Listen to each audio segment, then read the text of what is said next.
He stole everything from me. Elijah's voice cracked, echoing through the grand marble lobby as two massive security guards dragged him backward. His expensive suit was crumpled, his face red with a mix of fury and absolute humiliation. I stood perfectly still, adjusting my cuffs, watching him thrash against the guards while our parents stared in horrified silence. They thought I was just a lowly assistant here tonight. They had no idea the billionaire CEO standing next to me had just handed me the keys to their entire future. Before I tell you how my golden child brother lost it all in one spectacular night, please let me know where you are watching from in the comments below. The heavy glass doors of the Grand Hotel swung shut, cutting off the sound of my brother's frantic shouting.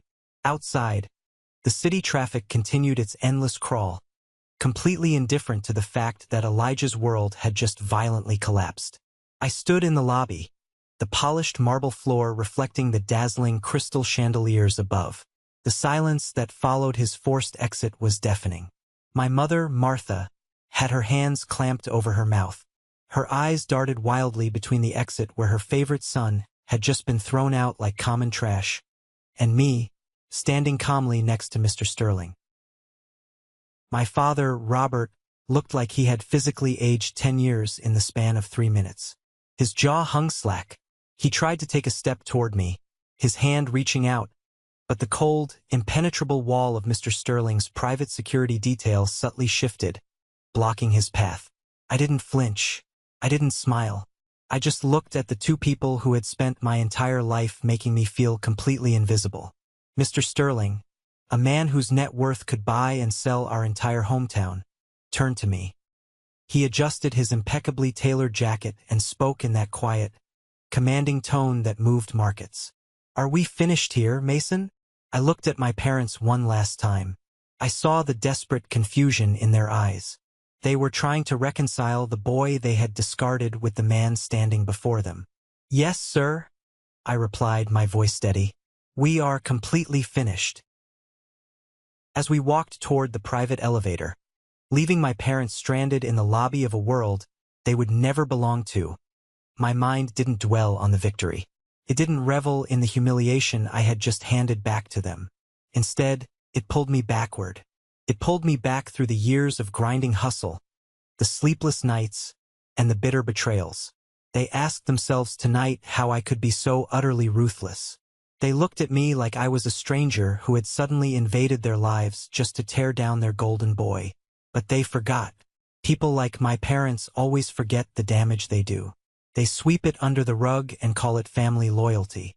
To understand why I didn't lift a single finger to stop those guards from dragging my brother out, you have to go back 7 years. You have to go back to the night that broke me, and ultimately the night that built me. You have to go back to the day I turned 18. I wasn't always this hardened. When I was younger, I actually believed in the concept of family.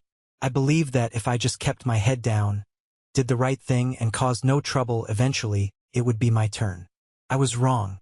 In our household, there was no turn for anyone except Elijah. Elijah was 3 years older than me, and he consumed all the oxygen in any room he walked into. He was the star athlete who never practiced, the charming talker who never meant a word he said, and the absolute center of my parents' universe. But charm only gets you so far in the real world. By the time he hit his early 20s, the cracks were not just showing. They were splitting the foundation of our house. He dropped out of college after 2 semesters, claiming the professors were intimidated by his natural brilliance. My parents nodded along, emptying a portion of their savings to cover his broken lease. He bounced from job to job, always fired due to jealous managers or toxic work environments. And every time he crashed, my parents were right there with a safety net woven out of their finances and my neglect. I was the invisible cleaner. I was the one who made sure the trash was taken out, the lawn was mowed, and the peace was kept.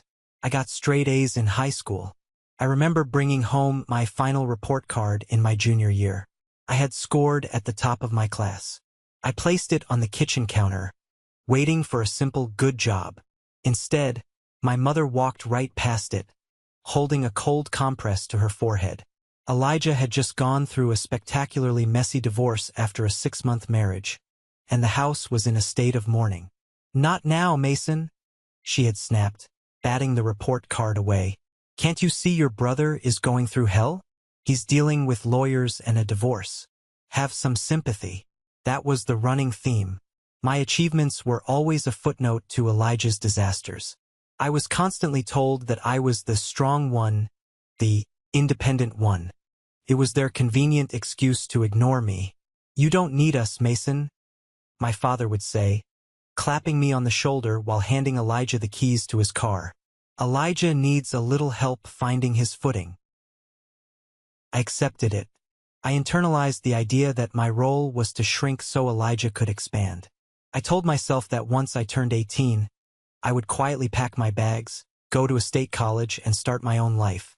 I didn't want a grand send-off. I just wanted a peaceful exit. But my family couldn't even give me that. The weeks leading up to my 18th birthday were predictably chaotic. But the chaos had nothing to do with me. Elijah had just lost another job, this time at a mid-level marketing firm. He spent his days sulking on the living room sofa, watching daytime television and complaining about how unfair the world was to him. The atmosphere in the house was thick with my parents' anxiety. They tiptoed around him like he was a live explosive. When my mother finally remembered my birthday was approaching, she cornered me in the kitchen while I was doing the dishes. "Mason, honey," she started, using that soft, placating tone she reserved for when she was about to ask me to sacrifice something. "You're turning 18 next Friday. We should do a little family dinner. Just us." I nodded, genuinely relieved. "That sounds perfect, Mom. Just a quiet dinner. I don't need anything big." I should have known better. 2 days later, Aunt Clara descended upon our house. Aunt Clara was my mother's older sister, a woman who treated family dynamics like a competitive sport. She had a sharp nose for vulnerability and loved nothing more than orchestrating drama while pretending to be helpful. She found my mother in the dining room and immediately went to work. I was sitting in the adjacent hallway, reading a book for AP History, when I heard her voice drifting through the open doorway. "Martha, you cannot be serious," Aunt Clara was saying, her voice dripping with artificial concern. "A quiet dinner? What will people think? It looks like you're hiding." "Hiding what, Clara?" my mother asked defensively. "Elijah's situation, of course. The neighbors are talking. Everyone knows he got fired again. If you just have a sad little dinner for Mason, it looks like the family is in mourning. You need to throw a party. A big one. Show everyone that the family is doing just fine. It will be so good for Elijah's morale to see people, to socialize, to feel important again." I stopped reading. My stomach tightened into a hard knot. I waited for my mother to defend me. I waited for her to say, "But it's Mason's 18th birthday, Clara. It's his milestone." Instead, there was a long pause. Then my mother sighed. "You might be right, Clara. Elijah has been so depressed. A lively environment might pull him out of this funk. But Mason specifically asked for something quiet." "Oh, Mason will understand." Clara dismissed the thought with a wave of her hand that I could practically hear. "He's always been the easy one. He doesn't care about parties anyway. Besides, it's still his birthday party on paper. We're just opening it up a bit." That was the moment the hijacking began. The subtle, insidious theft of my day. Over the next 48 hours, the quiet dinner mutated into a catered event. The guest list, originally meant to be just the 4 of us and maybe my grandparents, suddenly ballooned to 50 people.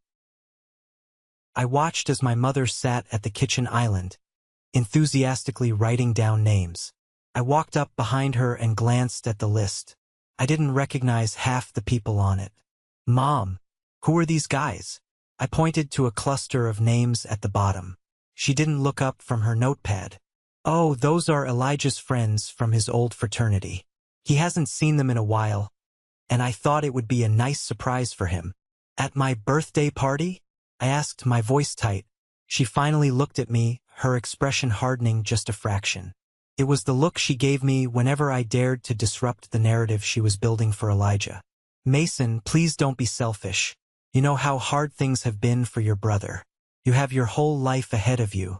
You're going off to college. You have your college fund intact. Let him have this one night to feel good about himself. It's just a party. I clenched my jaw. There was that phrase again. Don't be selfish. In our house, asking for basic consideration was the ultimate act of selfishness. I didn't argue. I just turned and walked up to my room. I realized then that my parents didn't see me as a person with my own needs and desires. They saw me as a utility. And right now, my birthday was just an excuse, a vehicle they were using to deliver a dose of confidence to my brother. The preparations went into overdrive. The food ordered was entirely Elijah's favorites: spicy barbecue wings and heavy sliders, foods I actively disliked due to a sensitive stomach. The decorations changed from a simple banner to an extravagant setup that looked more suited for a college graduation.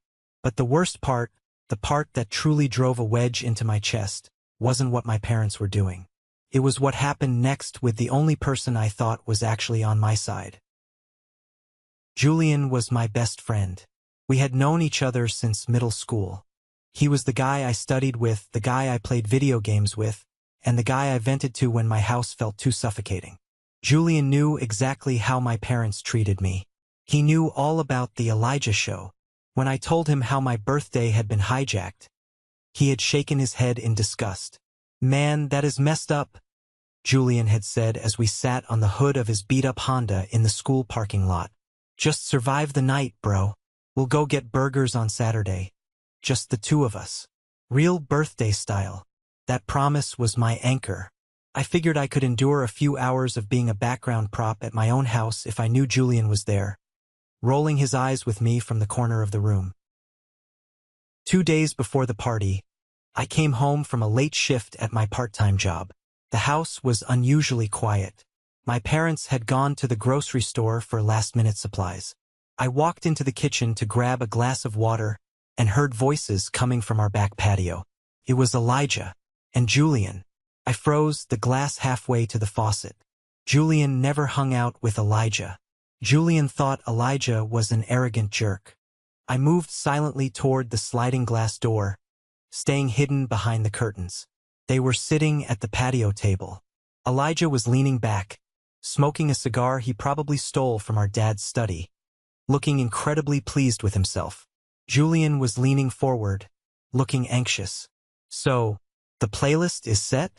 Elijah asked, blowing a ring of smoke into the evening air. "No weird indie rock crap Mason listens to?" "No, I swapped the Spotify queue," Julian said, his voice dropping slightly. "It's all the hip-hop tracks you wanted. And I made sure to text your fraternity guys that the party starts at 8, not 7. That way they miss the boring family stuff and show up right when the drinks start flowing." My chest seized. My lungs felt like they had been filled with concrete. Julian was helping him. Julian, my anchor, was actively orchestrating the takeover. "Good man," Elijah chuckled, reaching into his pocket. He pulled out a wad of cash and tossed several bills across the table. "Here, that should cover the down payment on that car part you were crying about. Keep doing me favors, and maybe I'll introduce you to some of the girls coming on Friday. They like guys who know how to play the game." Julian scooped up the cash with an eager nod. "Thanks, Elijah. Seriously, Mason he's so boring about this stuff anyway. He wouldn't even know what to do with a real party." I backed away from the window, couldn't breathe. The betrayal hit me harder than anything my parents had ever done. My parents' neglect was a constant, a dull ache I had grown used to. But Julian was supposed to be my safe harbor. And he sold me out for a handful of cash and a nod of approval from a guy he claimed to despise. I walked up the stairs, my legs feeling like lead. I didn't burst onto the patio. I didn't scream at them. I just went into my room, locked the door, and sat on the edge of my bed in the dark. I realized something profound in that darkness. I was completely alone. The narrative my mother spun about family loyalty was a lie designed to keep me compliant. The friendship I had relied on was transactional. Every relationship in my life was infected by the gravity of my brother. If I stayed in this orbit, I would eventually be crushed into dust. The next morning, I saw Julian at my locker. He smiled at me, a wide, fake grin. "Hey man, Ready for the big bash tomorrow? I looked at him, really looked at him. I saw the weakness behind his eyes, the pathetic need to align himself with whoever seemed to hold the power. I felt a cold detachment settle over my skin. It wasn't anger anymore. It was clarity. Yeah, I said, my voice completely flat. It's going to be a night to remember. I didn't confront him. There was no point. Confrontation requires a desire to fix a relationship, to seek understanding. I had no desire to fix anything. I was done. The party was no longer a dread I had to survive. It was a deadline. I spent that Thursday night quietly packing a single duffel bag. I packed my clothes, my laptop, my high school diploma, and every dollar I had saved from working retail over the past 2 years. I hid the bag under my bed. When the sun rose on Friday, my 18th birthday, I didn't feel older. I just felt ready. By 8 o'clock that evening, my childhood home was unrecognizable. The quiet suburban house had been transformed into a loud, thumping nightclub. Julian had done his job well. The bass rattled the windows, playing music I despised. Cars lined the street for blocks. I stood at the top of the stairs, looking down into the living room. It was packed. People were laughing, drinking from red plastic cups, and shouting over the noise. I gripped the wooden banister, feeling like an intruder breaking into a stranger's house. I walked down the stairs. Nobody noticed me. I navigated through the crowd in the kitchen, squeezing past groups of guys wearing college sweatshirts. "Excuse me," I muttered, trying to reach the refrigerator to get a bottle of water. A guy twice my size bumped into me, spilling beer on my sneakers. He didn't even look down. "Watch it, kid," he barked, turning back to his conversation. I grabbed my water and retreated to the edge of the living room. I stood against the wall, a ghost haunting my own celebration. My eyes scanned the room and eventually found the center of gravity. Elijah was standing by the fireplace, holding court. He had a drink in one hand and was gesturing wildly with the other, telling some exaggerated story about his brief stint at college. A circle of people surrounded him, hanging on his every word. My mother was standing near the edge of his circle, beaming with pride, holding a tray of appetizers that she only offered to his friends. My father was at the patio door, laughing loudly with another group of older men. Not a single person had approached me to say happy birthday. Not one. Then I saw cousin Sarah. She was standing near the hallway, sipping a soda. Sarah had always been the quiet observer in our extended family. We made eye contact across the crowded room. I saw the realization hit her. She looked from me, standing alone against the wall, to Elijah, soaking up the adoration in the center of the room. I saw the guilt flash across her face. She knew exactly what was happening. She knew how wrong this was. For a split second, I thought she might walk over. I thought she might cross the room, put a hand on my shoulder, and acknowledge my existence. But then, Elijah called out her name, dragging her into his story to verify some fabricated detail. Sarah looked back at me, her eyes apologetic, and then she turned away. She chose the easy path. She chose the golden child. I watched her laugh at his joke, and the last tether holding me to this family snapped. I wasn't angry anymore. The simmering resentment that had plagued me for years suddenly evaporated, leaving behind a cold, sharp focus. I realized that my parents hadn't just thrown a party for Elijah. They had orchestrated my erasure. They were actively erasing me from my own life milestone to make space for him. I saw Julian near the kitchen island, laughing and clinking cups with one of Elijah's fraternity brothers. The betrayal didn't even sting anymore. It just confirmed what I already knew. Suddenly, the heavy bass of the music cut out. The sudden silence was jarring. My father clapped his hands loudly, drawing everyone's attention. "All right, everybody, gather round," Robert shouted, his face flushed with alcohol and excitement. "It's time for the cake." The crowd cheered, parting slightly to make a pathway from the kitchen. My heart beat a slow, steady rhythm in my chest. This was it, the grand finale of the charade. I stayed pressed against the wall. I didn't step forward. I didn't try to claim my space. I just watched. My mother walked out of the kitchen, her face glowing under the dining room lights. She was carrying a massive sheet cake. The candles blazed, casting flickering shadows across the room. She walked slowly, carefully, a wide smile plastered on her face. She didn't walk toward me. She walked straight to the center of the room. She walked straight to Elijah. The crowd closed in around them. I could barely see the cake through the sea of shoulders, but I didn't need to.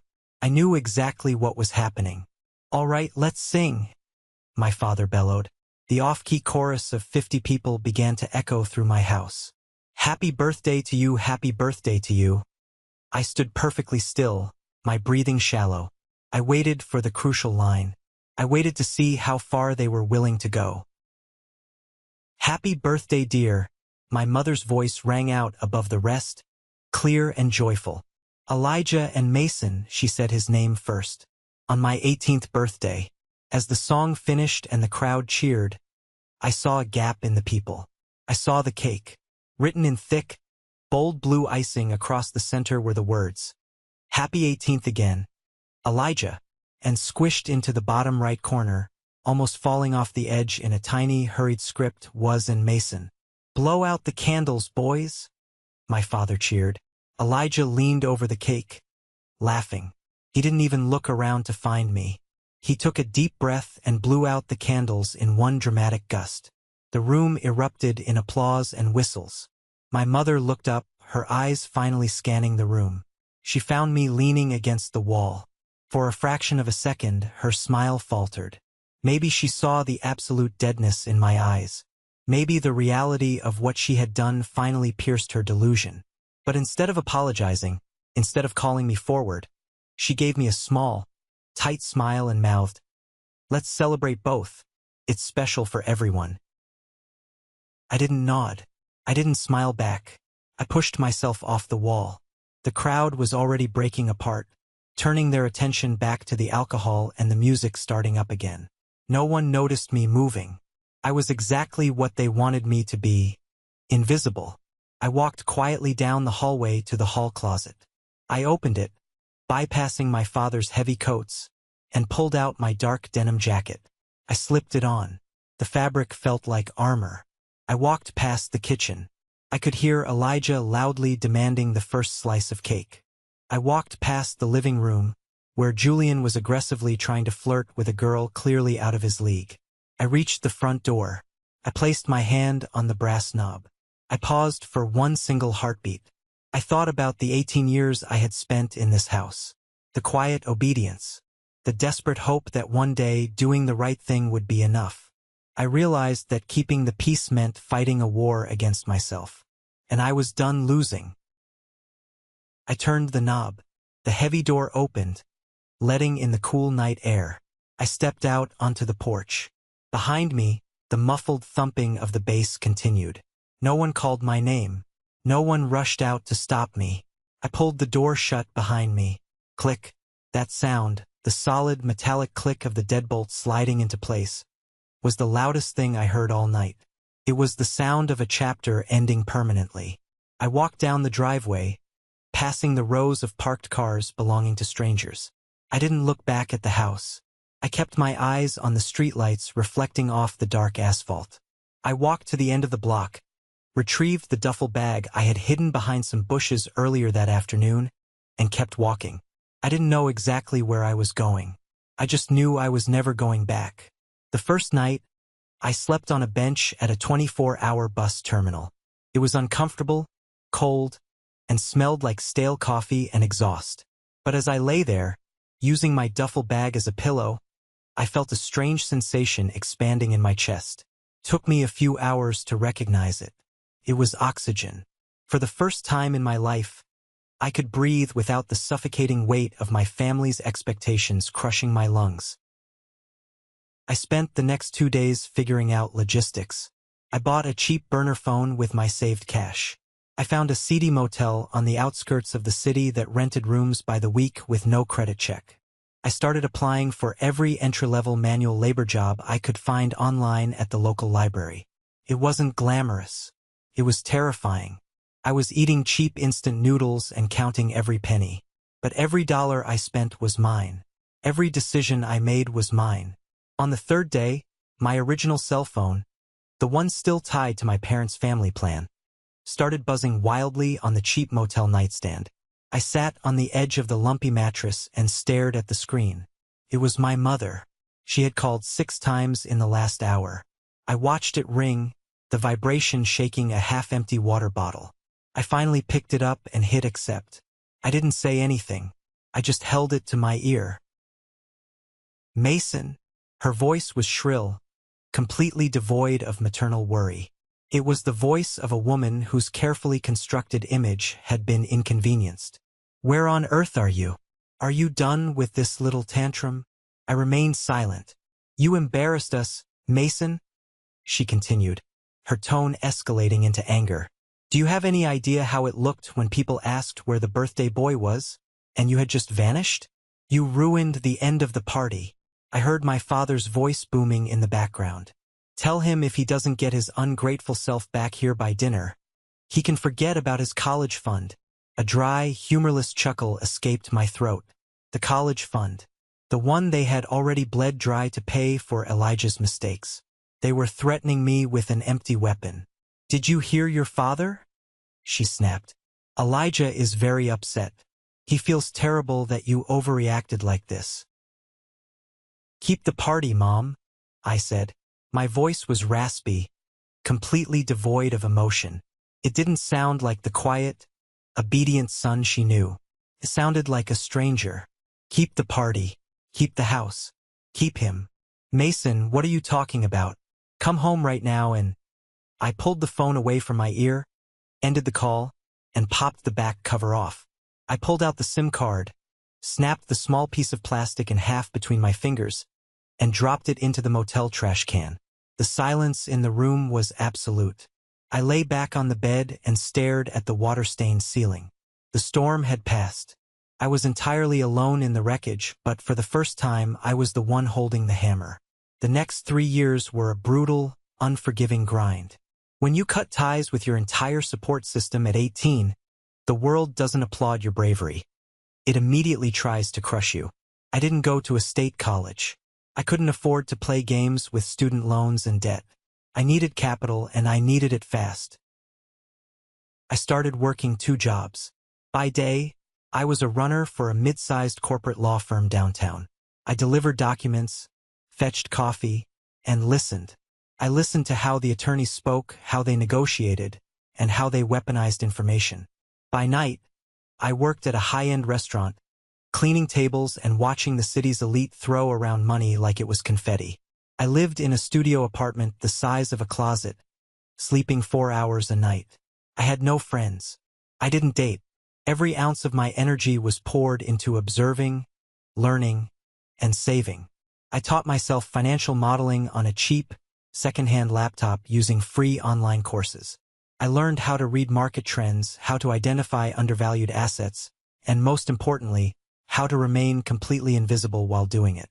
The skill my family had forced upon me, the ability to be a ghost in the room, became my greatest asset in the corporate world. My break came when I was 21. I had managed to land a junior analyst position at a boutique investment firm. It was a grunt role, mostly data entry and compiling spreadsheets for the senior brokers. That's where I met Carter. Carter was a senior partner, a man in his late 50s with sharp eyes and zero tolerance for incompetence. He terrified the rest of the junior staff. They avoided his office like it was lined with landmines. I didn't. I saw Carter as a lock that needed picking. One evening, long after everyone else had left, I noticed Carter reviewing a massive portfolio for a potential tech acquisition. I had been quietly tracking that specific tech sector for months. I compiled a brief, brutal 2-page analysis pointing out glaring liabilities in the target company's supply chain, liabilities the senior team had missed because they were blinded by the flashy revenue projections. I slipped the folder under his door and went home. The next morning, my desk phone rang. It was Carter. Get in here. I walked into his corner office. He tossed my 2-page report onto his glass desk. You wrote this, he demanded. Yes, sir. I replied, keeping my posture straight and my voice level. He stared at me for a long, calculating moment. He didn't ask about my pedigree. He didn't ask where I went to school or who my father was. He only cared about the data. This is a massacre. If we buy this, we're acquiring a sinking ship. He tapped the paper. You're right. And the senior analysts are idiots. That single interaction changed the trajectory of my life. Carter didn't just give me a pat on the back. He saw a weapon and he decided to sharpen it.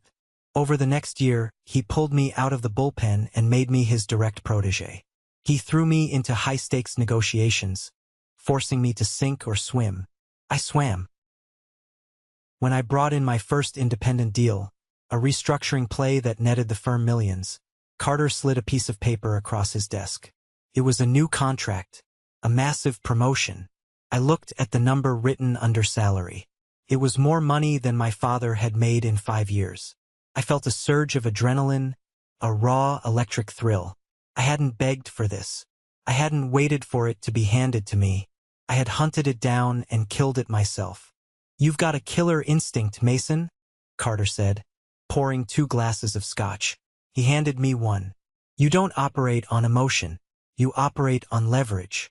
Where did a kid your age learn to be so cold? I took a sip of the scotch. It burned perfectly all the way down. I had good teachers, I said quietly. I was building an empire in the shadows. I intentionally kept my digital footprint non-existent. No social media. No public profiles. In the financial sector, I was becoming known as Carter's unseen architect, the guy who ran the numbers and orchestrated the takeovers from behind a firewall.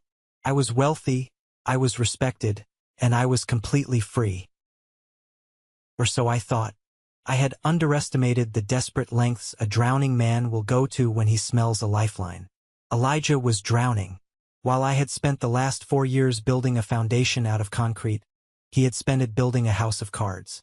Through the grapevine of public records, which I casually monitored out of a cold, detached curiosity, I knew his life was unraveling. The messy divorce had cost him dearly. He was jumping between failed entrepreneurial ventures, bleeding our parents' retirement accounts dry. And then he found me. I still don't know exactly how he tracked me down. Maybe a stray piece of mail forwarded to an old address, or maybe he hired a cheap private investigator. It didn't matter. What mattered was that Elijah discovered I wasn't rotting in a ditch somewhere. He discovered I was working at a prestigious investment firm in the city. He didn't know my title. He didn't know my net worth. To him, I was still just Mason, the little brother who was supposed to be beneath him. He probably assumed I was answering phones or sorting mail. But in Elijah's mind, proximity to wealth meant I had access to it, and he felt entitled to whatever I had. He didn't try to contact me directly. He knew I wouldn't answer. Instead, he did what he always did. He manipulated someone weaker to do his dirty work. Enter Dylan. Dylan was a mid-level associate at my firm. He was a classic nepotism hire, loud, arrogant, and dangerously incompetent. He wore suits that were too tight, reeked of expensive cologne, and deeply resented the fact that I, a younger guy with no Ivy League background, was Carter's right hand. Dylan was desperate for a win to secure his own promotion. One Tuesday afternoon, my internal security software pinged an alert. Someone had tried to access a restricted folder on the firm's shared server using my credentials. The folder contained highly sensitive forecasts for an upcoming corporate buyout. If those numbers leaked, it would violate federal regulations, instantly destroy the deal, and end my career in handcuffs. I didn't panic. I traced the IP address. Came from Dylan's workstation.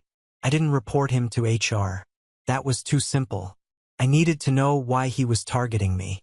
I waited until Dylan left for lunch, slipped into his office, and bypassed his ridiculously simple computer password. I opened his personal email. There it was. An email thread with an unfamiliar address. But the writing style was unmistakably arrogant. It was Elijah. The emails made my blood run cold. Elijah had somehow connected with Dylan, likely haunting the expensive bars near our office, and figured out Dylan hated me. Elijah was playing a masterful game of manipulation. He told Dylan a sob story about how I had abandoned the family and stolen money from our parents. My parents are desperate to get him home, Elijah wrote in one email. He's unstable. If he loses this job, he'll have to come back and face the music.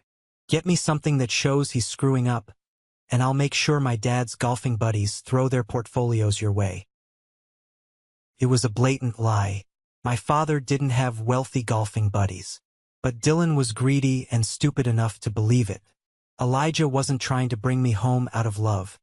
He was trying to destroy my livelihood so I would be as broken and dependent as he was. If I was dragged back to the bottom, his failures wouldn't look so bad.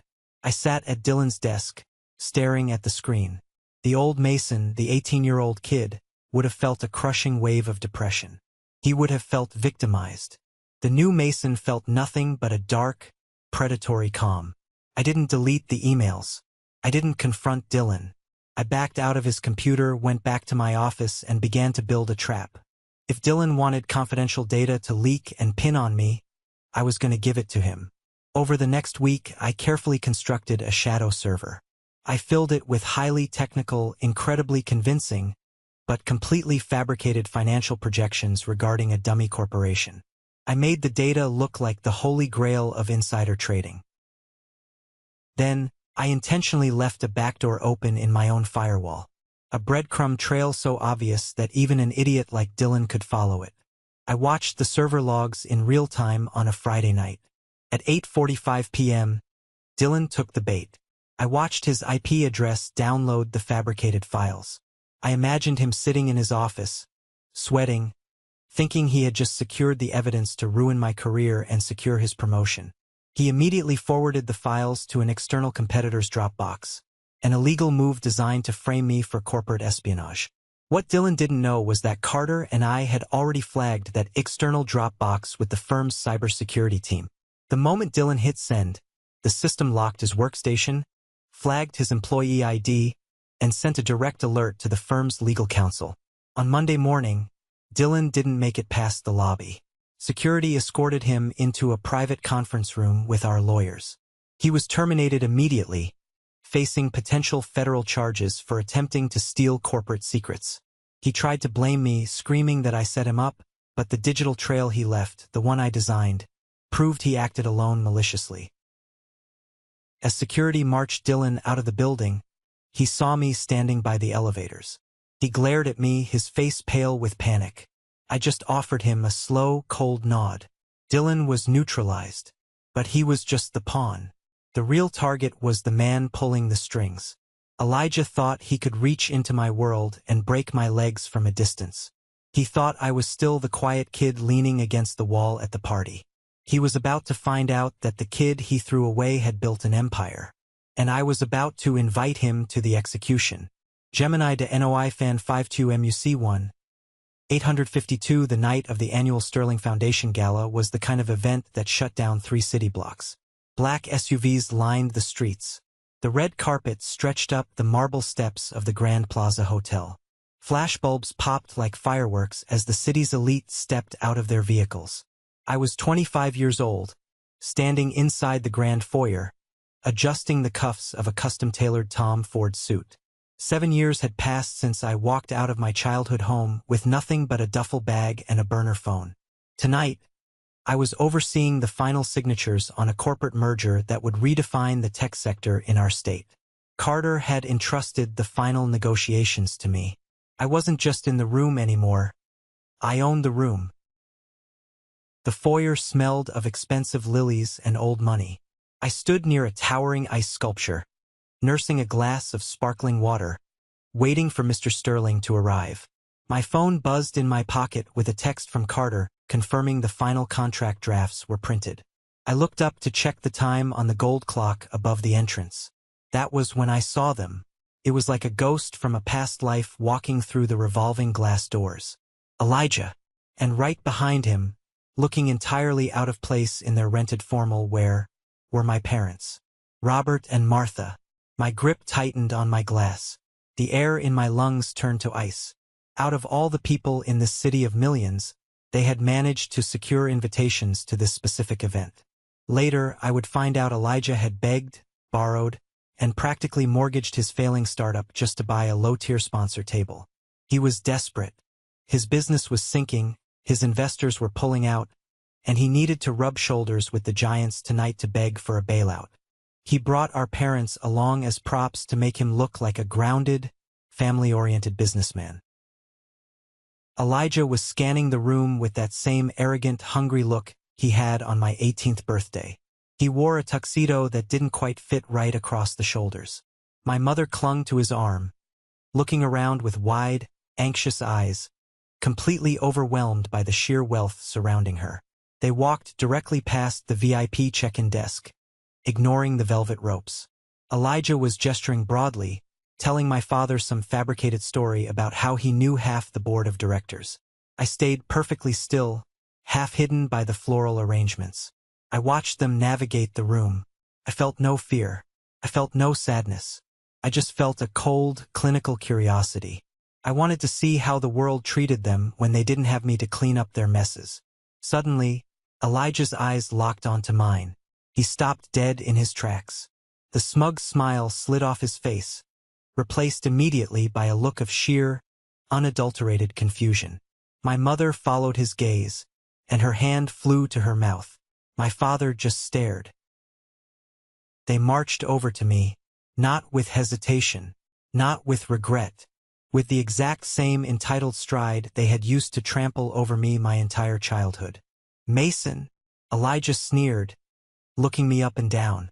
He took in my suit, but his brain refused to process the reality of it. To him, I was still the invisible loser. "What the hell are you doing here?" Before I could answer, my mother stepped forward. Her voice was a hushed, frantic whisper. "Mason, we've been worried sick for years, and you just show up working at a catering gig? Are you a waiter here?" She actually believed it.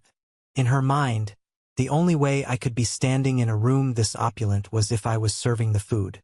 Elijah barked out a laugh. "Of course he is. Look at him standing by the drinks. Listen, Mason, since you're working, go fetch me a scotch. Neat. And make it quick. I have important people to meet tonight." I looked at my brother.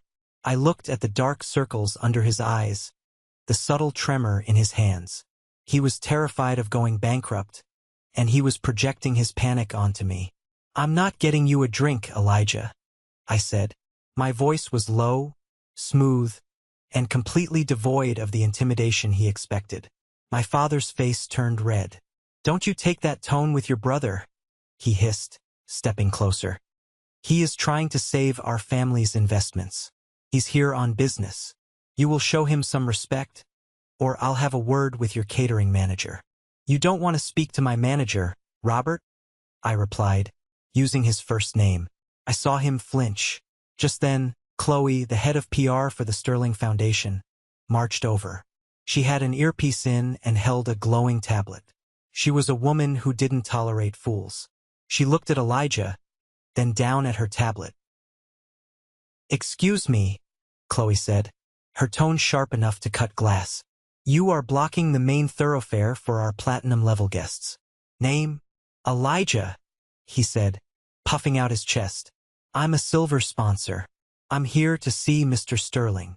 Chloe swiped a finger across her screen. She didn't even look up. "Silver sponsors are seated in the overflow ballroom on the second floor. You are not on the VIP reception list. Please clear the area." Elijah's face flushed purple. "Do you know who I am? I'm a CEO. You're a fire hazard at the moment," Chloe replied dryly. She turned to me, her entire demeanor softening into deep professional respect. "Mason, Mr. Sterling's convoy is pulling up right now. He asked that you meet him at the doors." My parents froze. The air in the circle seemed to vanish. Elijah's mouth opened, but no sound came out. He looked from Chloe's respectful posture to my calm, indifferent face. The puzzle pieces in his head were aggressively trying to fit together, but he was fighting the picture they were forming. "Thank you, Chloe," I said. I didn't look back at my family. I just turned and walked toward the grand entrance. The show was about to begin. Fan 52 MUC2. 8:52. The heavy brass-handled doors of the hotel were pulled open by the doorman. Outside, the flashbulbs went into a blinding frenzy. A midnight black Rolls-Royce Phantom glided to a halt at the base of the red carpet. The city seemed to hold its breath. I stood at the top of the short interior stairs, looking down into the foyer. I could see the reflection of my family in the glass panels. They had followed me at a distance, hovering near the coat check, watching with wide, desperate eyes. Elijah was bouncing slightly on his heels. He thought this was his moment. He thought he could somehow piggyback on whatever small connection he assumed I had with the event staff to get FaceTime with the billionaire. The rear door of the Phantom opened. Mr. Sterling stepped out. He was a man of immense presence, with silver hair and a tailored charcoal suit that screamed power. The room immediately went dead silent. The chatter stopped. The clinking of glasses ceased. Every major executive, politician, and investor in the room turned their attention to the entrance. Sterling walked up the red carpet. The hotel manager was practically bowing as he opened the interior doors. Sterling ignored him. He ignored the flashes. He walked into the foyer, his sharp eyes scanning the crowd. Elijah couldn't help himself. His desperation overrode his common sense. He broke away from my parents and shoved his way to the front of the crowd, right into Sterling's path. "Mr. Sterling," Elijah called out, his voice cracking slightly. He thrust his hand forward. "Elijah, CEO of Tech Forward Solutions. It is an absolute honor to—" Sterling didn't even break his stride. He didn't look at Elijah's face. He merely raised one hand, a silent, dismissive gesture that signaled his private security detail. Two massive men in dark suits seamlessly stepped forward, wedging their shoulders between Elijah and Sterling, forcing my brother to stumble backward into a decorative potted fern. Elijah looked horrified. The executives around him were whispering and pointing. The golden boy was being treated exactly like what he was, a nuisance. Sterling kept walking. He looked up the short flight of stairs and saw me. A genuine smile broke across the billionaire's face. It was a smile the media rarely caught. He walked straight up to me, bypassing the mayor and two state senators. He didn't offer his hand to shake. He reached out and grasped my shoulder firmly, an undeniable display of deep respect and partnership. "Mason," Sterling said, his voice booming clearly across the silent foyer. "Carter told me you finished the final risk assessments on the merger. He said you found the loophole that saved us $40 million. "I did, sir," I replied, keeping my voice steady, though my heart was hammering against my ribs. "The documents are ready for your signature in the private suite." "Brilliant," Sterling said. He turned to the crowd, addressing the room at large. "Ladies and gentlemen, I want to introduce you to the man who makes sure I never make a bad investment. My senior strategic director, and the undisputed architect of tonight's merger, Mason." The room erupted into applause. Genuine, respectful applause from the most powerful people in the state. I didn't look at the crowd. I looked straight at the coat check. My father was gripping the edge of a table, his knuckles white. My mother had both hands over her face, tears streaming down her cheeks. But they weren't tears of joy. They were tears of absolute shock and regret. The boy they had literally erased from a birthday cake to make room for their favorite son was now standing at the apex of the corporate world. And then there was Elijah. He had untangled himself from the fern. His face was a mask of pure agony. He was watching the applause, watching the billionaire pat my shoulder. The reality of his own failure was finally colliding with the undeniable proof of my success. The narrative he had lived his entire life, that he was special and I was the background noise, had just been incinerated in front of 500 people. He couldn't take it. His fragile ego shattered right there on the marble floor. "That's my brother," Elijah suddenly screamed. The applause died down. People turned to look at the disheveled, sweating man standing near the entrance. "He's my little brother," Elijah yelled, taking a step toward the stairs, his eyes wild. He pointed a shaking finger at me. "Tell them, Mason. Tell them we're family. I'm the one who taught him everything. He's supposed to help me." He took another step, but he never made it to the stairs. Mr. Sterling's security detail moved faster than I could blink. The two massive guards who had bumped Elijah earlier now clamped their hands onto his shoulders with the force of an industrial vice.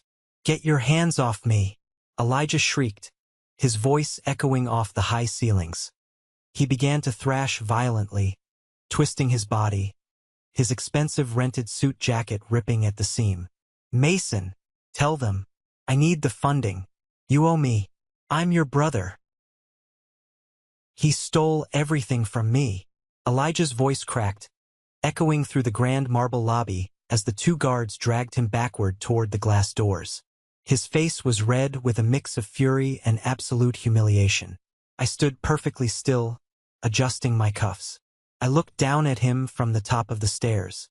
Mr. Sterling leaned in close to me. "Do you know this man, Mason?" he asked quietly. I looked at my mother, who was sobbing openly now, too terrified of the security guards to intervene. I looked at my father, who was staring at the floor, too ashamed to meet my eyes. Then I looked back at Elijah, who was now being physically lifted off the ground, his dress shoes scraping against the marble. "No, sir," I said. My voice was calm and carrying enough for the front row of the crowd to hear. "I have no idea who that is." Elijah let out a guttural sound of pure despair as the doors swung open and the cold night air swallowed him. The guards tossed him out onto the pavement. The silence in the foyer returned. The hotel manager frantically signaled for the string quartet to start playing again. The tension slowly dissolved into hushed, eager gossip. I didn't smile. I didn't feel the overwhelming rush of victory I thought I would. Instead, I felt a deep, profound sense of closure. The phantom weight that I had been carrying on my shoulders since I was a child finally detached itself and blew away. I had just watched the monster under my bed get dragged out into the daylight, and I realized he wasn't a monster at all. He was just a pathetic, weak man who had run out of people to use. Mr. Sterling patted my back. "Let's go sign those papers, Mason. We have an empire to run." As I turned and walked toward the private elevators, I caught one final glimpse of my parents in the reflection of the brass doors. They were rushing outside, abandoning the gala they had fought so hard to attend, rushing out to pick up the broken pieces of their golden child, just like they always did. Only this time I wasn't there with a broom. This is the moment that changes everything, the moment I finally took back control of my life. Thank you so much for your patience and for staying with me until now. You've been amazing. Please give this video a like and comment one below to let me know you've made it this far. Not only does this help more people find this story, but it also lets me know that my experiences truly mean something to someone. Your support is my greatest motivation to keep sharing the rest of this journey. Fan 62MUC1 852. The morning after the gala, the city felt different. The air felt cleaner. I arrived at my office at 7 a.m., poured myself a black coffee, and stood by the floor-to-ceiling windows looking out over the skyline. My phone had been ringing off the hook since midnight. Unknown numbers, blocked caller IDs, voicemails completely filling up my inbox. I didn't need to listen to them to know who it was. The desperation had a distinct frequency. At 9:30 a.m., my intercom buzzed. It was my executive assistant, Sarah. Not my cousin, but a sharp-witted professional who guarded my door like a fortress. "Mr. Mason," she said, her tone laced with apprehension. "There is a woman in the lobby. She's causing a bit of a scene. She claims she's your mother. Security is asking if they should escort her off the premises." I closed my eyes, taking a slow, deep breath. I knew this was coming. A narcissist's playbook only has so many pages. When intimidation fails, they pivot to victimhood. "Send her up to conference room B," I instructed. "Do not let her near my office. Have a security guard stand outside the door." 5 minutes later, I walked into the conference room. It was stark, minimalist, and intimidating. My mother was pacing frantically. She looked terrible. Her makeup from last night was smeared. Her clothes looked slept in, and the polished, superior aura she always carried was completely shattered. When I walked in, she stopped. She stared at me, her eyes darting over my expensive suit, my confident posture, the heavy mahogany table between us. She was looking for the scared, compliant 18-year-old boy. He wasn't there. "Mason!" she gasped, rushing forward. She reached out to grab my hands, but I smoothly took a step back and gestured to a chair. "Sit down, Martha," I said, my voice deliberately flat. She flinched at the use of her first name. "Mason, please, don't be like this. We are family. Blood is thicker than water." "Blood is just biology," I replied, taking the seat opposite her. "What do you want?" The tears started flowing. "It's Elijah. He's ruined, Mason. That display last night. The investors he was trying to woo, they all saw it. His company is going into default. The bank is foreclosing on his house. He owes hundreds of thousands of dollars." She leaned across the table, her hands clasped in a praying motion.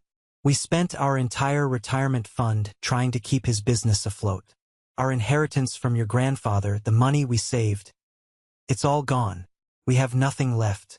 But you have so much." I stared at her. The sheer audacity was almost impressive. "You came to my place of business, after ignoring my existence for 7 years, to ask me to pay off Elijah's debts? He's your brother," she cried out. "He made mistakes, yes, but he's family. You can't just sit in this glass tower and watch him drown. You have the power to fix this. One check from you, one good word to Mr. Sterling, and you could save his life." I leaned forward, resting my elbows on the table. "I want you to listen to me very carefully," I said, my voice dropping to a dangerous whisper. "7 years ago, you threw a birthday party. Do you remember?" She swallowed hard, looking away. "Mason, that was a long time ago. We were trying to help Elijah through a tough time. You wrote his name over mine," I continued, ignoring her excuses. "You sang his name first. When I walked out the door, you didn't run after me. You called me days later and threatened to take away my college fund. Money you had already given to him anyway. You didn't care if I ended up sleeping on the street. You only cared that I made a scene and embarrassed you. I was a bad mother," she wailed, trying to force a confession to gain sympathy. "I admit it. I made mistakes. But I'm begging you now." "You didn't make a mistake, Martha," I said coldly. "You made a choice. You chose your only son 7 years ago. You fed me to the wolves to keep him warm. And now that he's burned the house down, you want me to build you a new one." I stood up, buttoning my jacket. "The answer is no. Not a single dime. Not a single favor." She stood up too, her sadness instantly evaporating, replaced by the vicious, toxic rage I remembered so well. "You are a monster," she screamed. "You are a cold, heartless monster. I gave birth to you. You owe me." "I owe you nothing," I said, turning my back and walking toward the door. "Security will see you out." By noon, the harassment campaign had officially begun. The narrative had shifted from begging to extortion. They realized I wouldn't pay them out of guilt, so they decided to try and shame me into compliance. My phone blew up with text messages from extended family members I hadn't spoken to in a decade. Aunt Clara sent me a novel-length message calling me a sociopath and a disgrace to the family name. Cousins left voicemails accusing me of abandoning my elderly parents to starve. They were trying to create a social media firestorm, tagging the firm's accounts in vague posts about corporate greed destroying families. Elijah even managed to find the email address of one of my junior analysts, sending a pathetic, rambling message claiming I had stolen his business ideas to get my job. They were buzzing like angry hornets, trying to find a weak spot in the glass. I didn't engage. I didn't reply to a single message. Engaging with a narcissist is like wrestling a pig in the mud. You both get dirty, but the pig likes it. Instead, I picked up my office phone and called Thomas. Thomas was the firm's senior corporate lawyer. He was a shark in an expensive suit, a man who dealt with billion-dollar litigation before lunch. I asked him to meet me in my office. When Thomas walked in, I handed him a printed stack of the emails, texts, and social media screenshots. Family drama? Thomas asked, skimming the top page. Extortion, I corrected him. They are attempting to defame my character and disrupt my professional environment in order to secure financial leverage. I want it stopped. Today. Thomas smiled, a slow, predatory grin. I love a clean cut. What do you want to do? Draft a cease and desist, I instructed. Make it legally terrifying. Cite defamation, harassment, and tortious interference with business relationships. State clearly that if they contact me, my employer, my colleagues, or any of my associates again, we will file a civil suit that will tie up whatever pathetic assets they have left in litigation for the next 20 years. Consider it done, Thomas said. I'll have it sent via certified mail and hand-delivered by a process server to your parents' house and your brother's apartment by 5 p.m. Thank you, Thomas. That afternoon, I received a notification on my personal phone. It was a direct message on LinkedIn. The sender was Julian, my former best friend. The guy who sold out my 18th birthday party for a wad of cash and a pat on the head from Elijah. I opened the message. Hey Mason, man. It's been a crazy long time. I saw the news about the Sterling merger. Dude, I always knew you were going to do huge things. Listen, things have been really rough lately. The job market is brutal. I was wondering if maybe we could grab a coffee? Maybe catch up? I'd love to see if there are any openings on your team. We used to be a great team, right? Miss you, bro. I stared at the screen. The sheer lack of self-awareness was staggering. He wasn't apologizing. He was just trying to attach himself to the biggest ship he could find. Exactly like he did with Elijah. He hadn't changed at all. He just changed targets. I didn't feel angry. I just felt a profound sense of pity for him.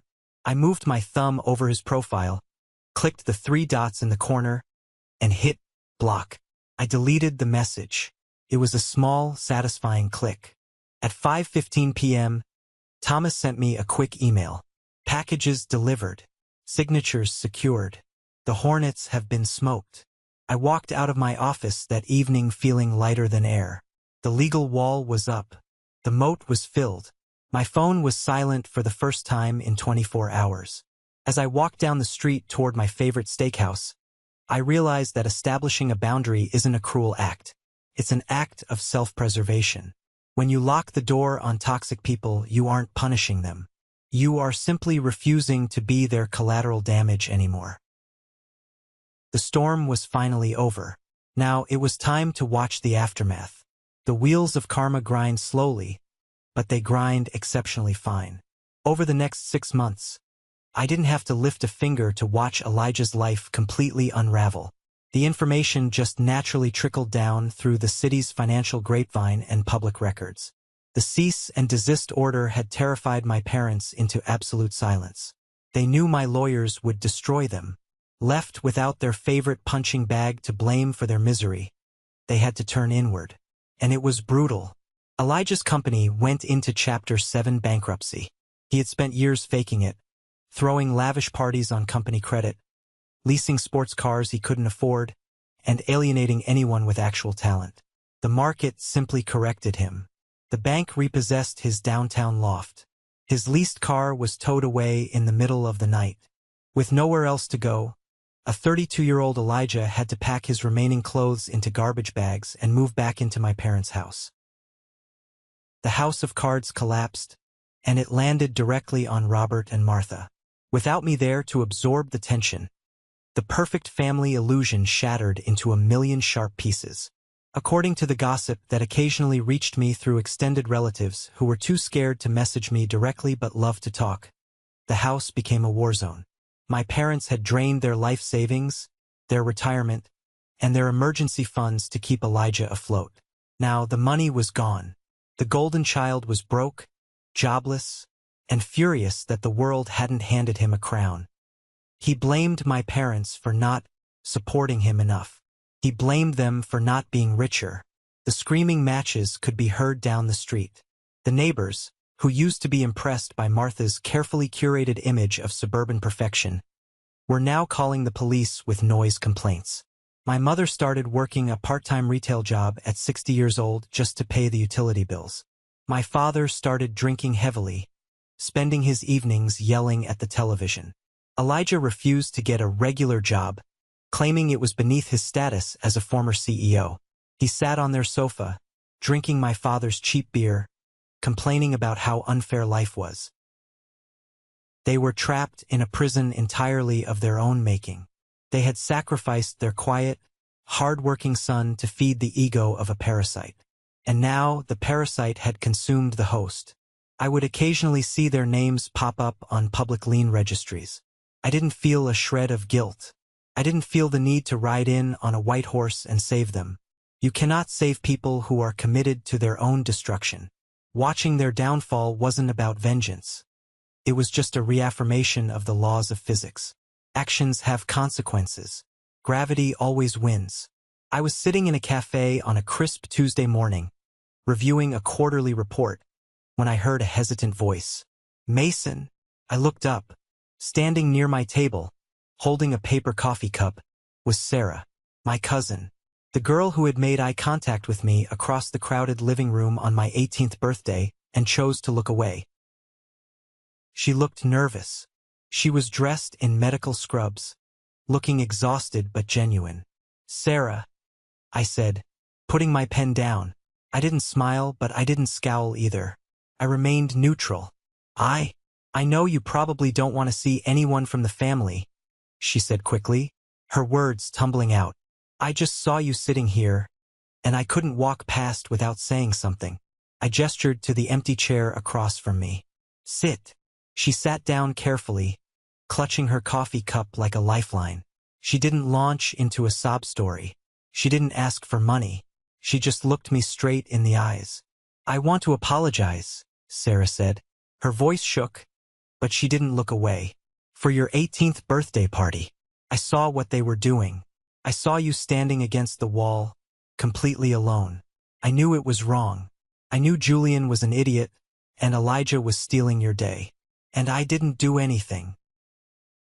I watched her face. This was the first piece of genuine honesty I had heard from anyone in my bloodline in over a decade. Why didn't you? I asked quietly.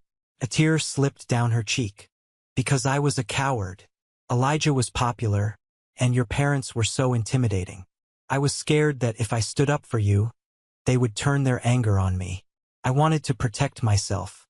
But I've lived with the guilt of watching you walk out that door for 7 years. I just needed to tell you that I'm sorry. You didn't deserve that. I sat back in my chair. The tight knot in my chest, a knot I didn't even realize was still there, loosened just a fraction. An apology doesn't erase the past, but it does validate the pain. Thank you, Sarah, I said sincerely. I appreciate you saying that. She nodded, wiping her face. She stood up. I'm so proud of what you've done, Mason. Truly.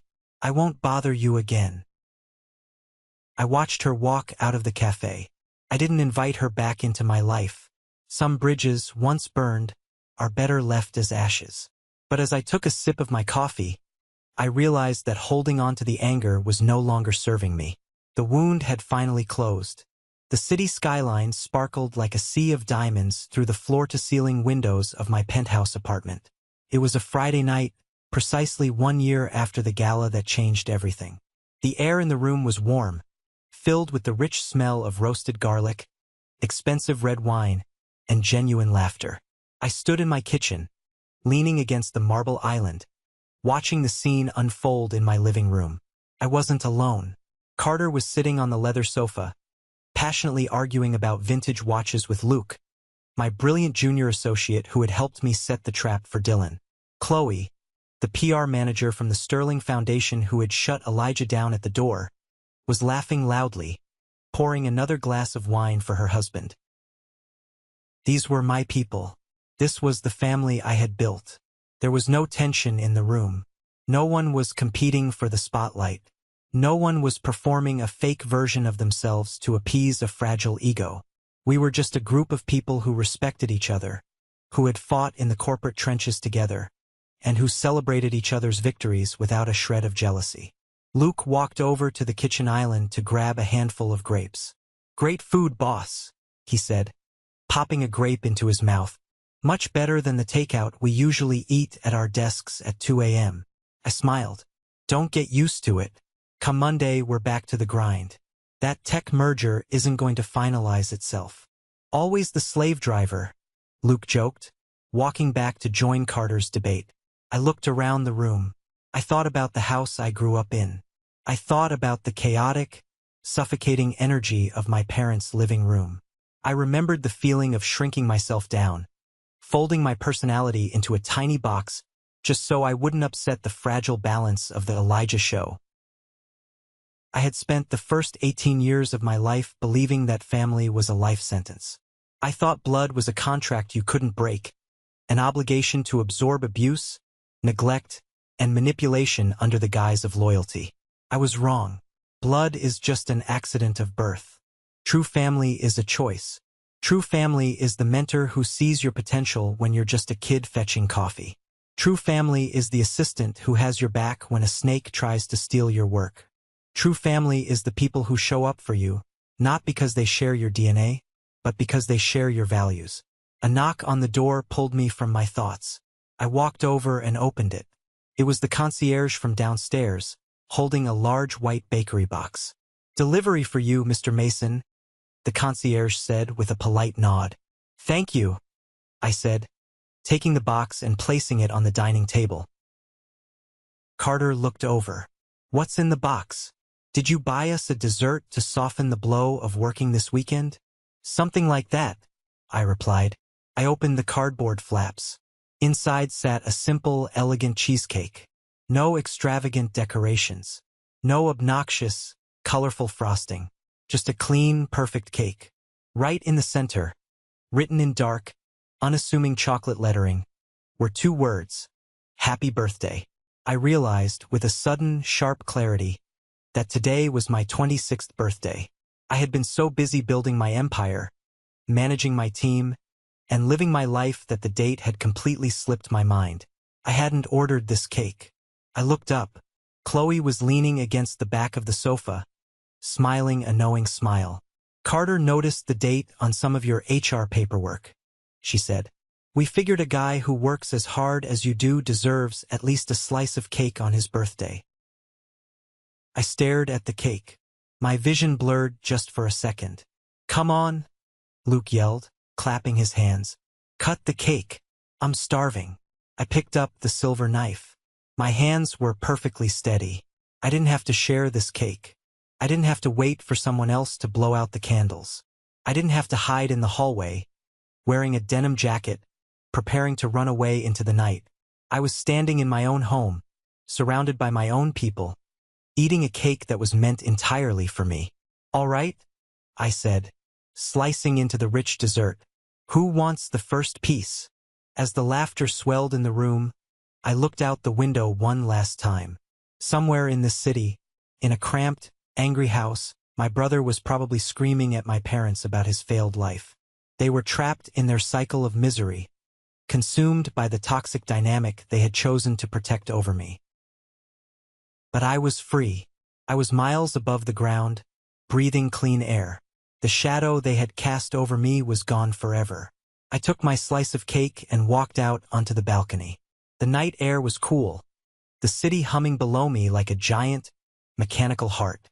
I leaned against the glass railing, looking down at the tiny, moving headlights of the cars on the avenue. I thought about the 18-year-old kid walking down that dark suburban street with a duffel bag.